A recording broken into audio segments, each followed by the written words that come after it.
So mga kaungas, live tayo ngayon sa inaugurasyon ni BBM. So nandito tayo at nandito yung media din sa tabi ko. All right.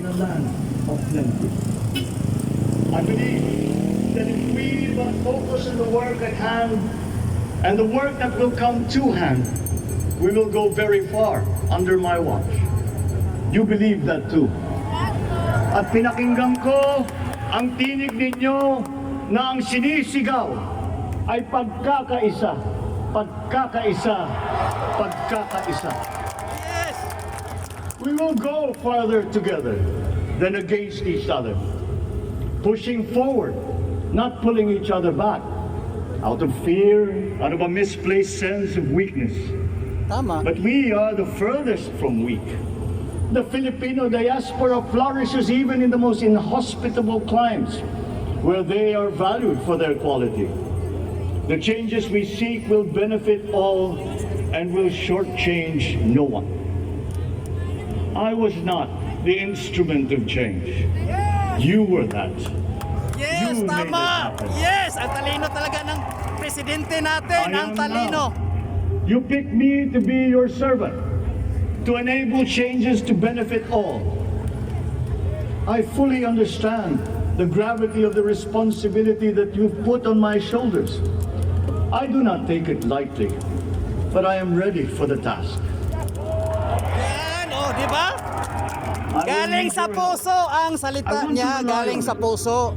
But rest Sincere. assured, I do not predicate success on the wide cooperation that's needed. I will get it done.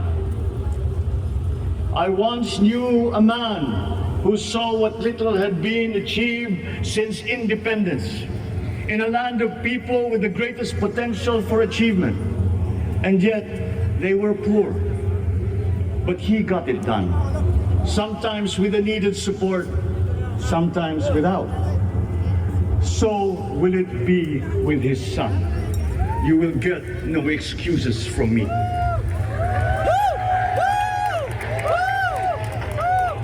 I am here not to talk about the past. I am here Salute, to tell salute. you about our future. A future of sufficiency, even plenty, of readily available ways and means to get done what needs doing. By you, by me. We do not look back, Mayroon pa. but ahead. Up the road that we must take to a place better than the one we lost in the pandemic. Gains made and lost, opportunities missed, well-laid plans superseded by the pandemic. Indeed, ours was the fastest growing economy in ASEAN by ways now outdated. We shall be again by a radical change in the way the world must now work to recover what we have lost in that fire and move on from there.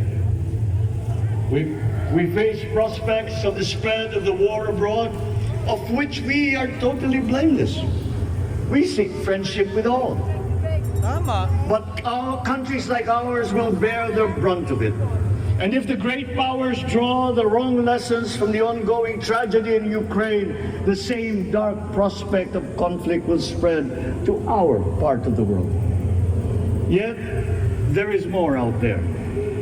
Like going forward by new ways of doing that the pandemic forces to adopt. A stronger resilience, quicker adaptability. They are our best prevention.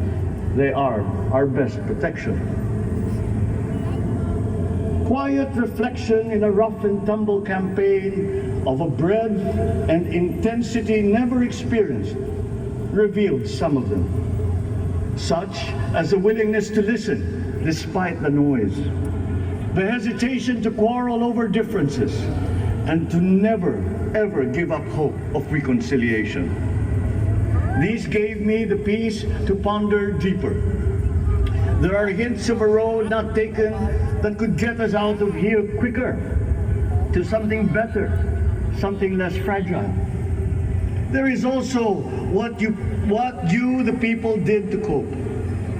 but this time empowered by new techniques and more resources.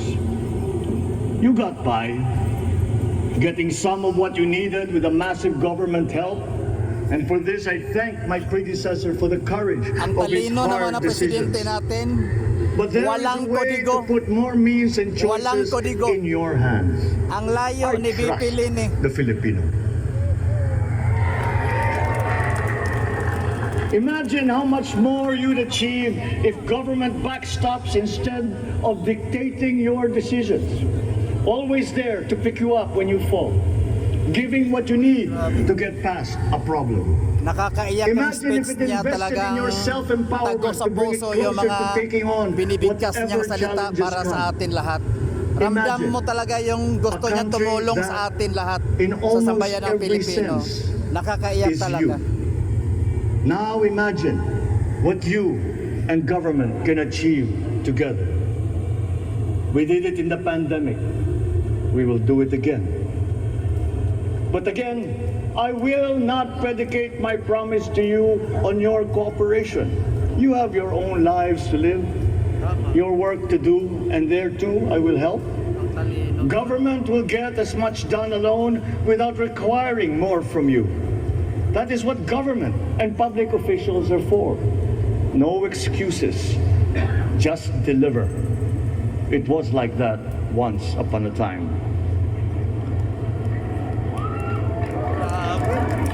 I did not talk much in this campaign. I did not bother to think of rebutting my rivals. Instead, I searched for promising approaches better than the usual solutions. I listened to you. I did not lecture you who has the biggest stake in our success. And the forthcoming State of the Nation will tell you exactly how we shall get this done. In this fresh chapter of our history, I extend my hand to all Filipinos. Come, let us put our shoulders to the wheel and give that wheel a faster turn to repair and to rebuild and to address challenges in new ways to provide what all Filipinos need to be all that we can.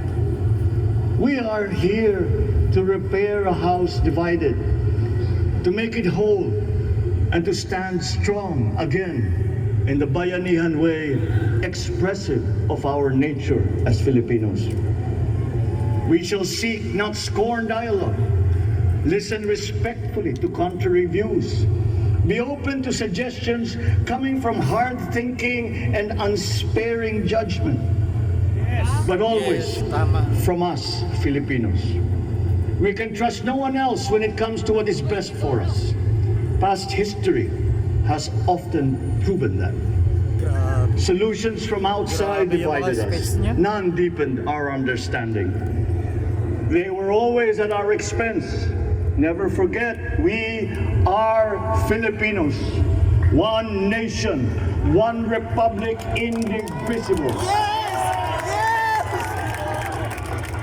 We resisted and never failed to defeat foreign attempts to break up our country in my father's watch.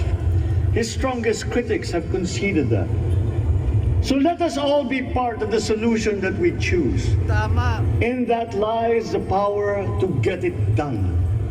Always be open to differing views, but ever united in our chosen goal. Never hesitating to change it, should it prove wanting.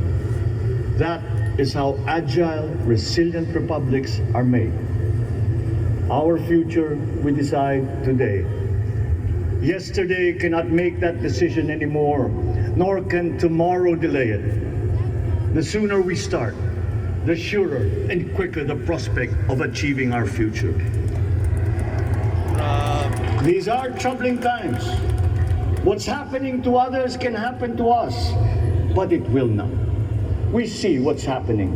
We are witness to how it is being stopped, and we have seen the glory that crowns struggle against all odds. Giving up is not an option. We've been through times of bitter division, but united, we came through to this when it shall begin again, but better. The campaigns I've run have taken me here where I stand today. I listened to you, and this is what I have heard. We all want peace in our land.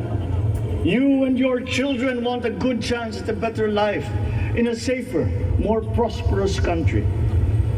All that is within reach of a hard-working, warm, and giving race. Your dreams are mine. Pangarap nyo ay pangarap ko. How can we make them come true? How can we do it together? But I will take it as far as anyone with the same faith and commitment can, as if it depended entirely on himself. Sa pangarap na maging mapayapa ang ating bansa, ang pangarap nyo ay pangarap ko. Sa pangarap na maging maunlad ang ating bansa, ang pangarap nyo ay pangarap ko. At sa pangarap na maging mas masinang ang kinabukasan natin at ng ating mga anak, ang pangarap nyo ay pangarap ko. We are presently drawing up a comprehensive, all-inclusive plan for economic transformation. We will build back better by doing things in the light of the experiences that we have had, both good and bad. It doesn't matter. No looking back in anger or nostalgia. In the road ahead, the immediate months will be rough, but I will walk that road with you. The pandemic ravaged bigger economies than ours. The virus is not the only thing to blame. What had been well built was torn down. We will build it back better. The role of agriculture cries for the urgent attention that its neglect and misdirection now demands. Food self-sufficiency has been the key promise of every administration. None but one delivered. There were inherent defects in the old ways and in recent ways too. The trade policy of competitive advantage made the case that when it comes to food sufficiency, a country should not produce but import what other countries make more of and sell cheapest. Then came Ukraine.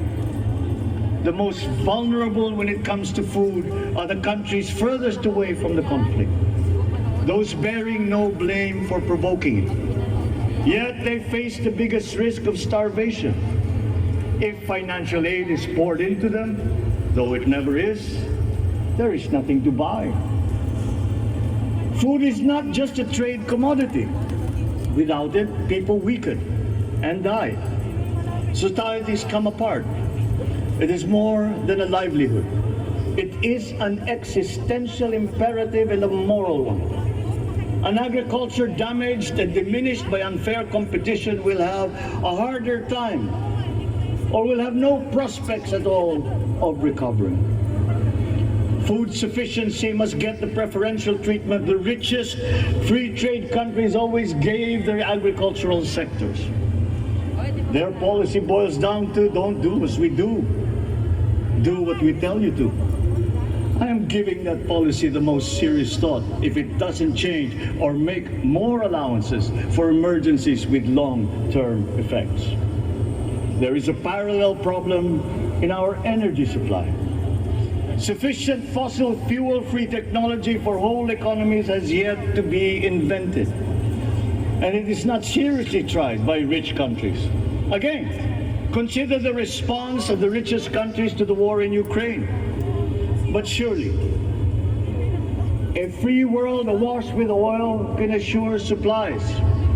Or we will find a way. We are not far from oil and gas reserves that have already been developed. What we teach in our schools, the materials used must be rethought. I am not talking about history.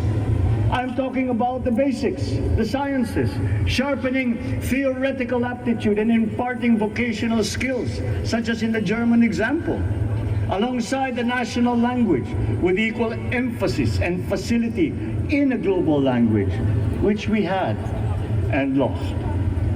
Let us give OFWs all the advantages we can for them to survive and to thrive. Our teachers from elementary up are heroes fighting ignorance with poor paper weapons. We are condemning the future of our race to menial occupations abroad. Then they are exploited by traffickers. Once we had an education system that prepared coming generations for more and better jobs. There is hope for a comeback. Vice President and soon-to-be Secretary of Education, Sara Duterte Carpio, will fit that mission to a T.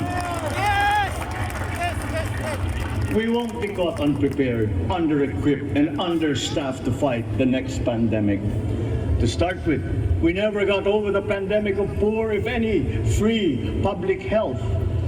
The last major upgrade of a public health system, exemplified by the resources poured into PGH, predates the current shambles by 3 generations.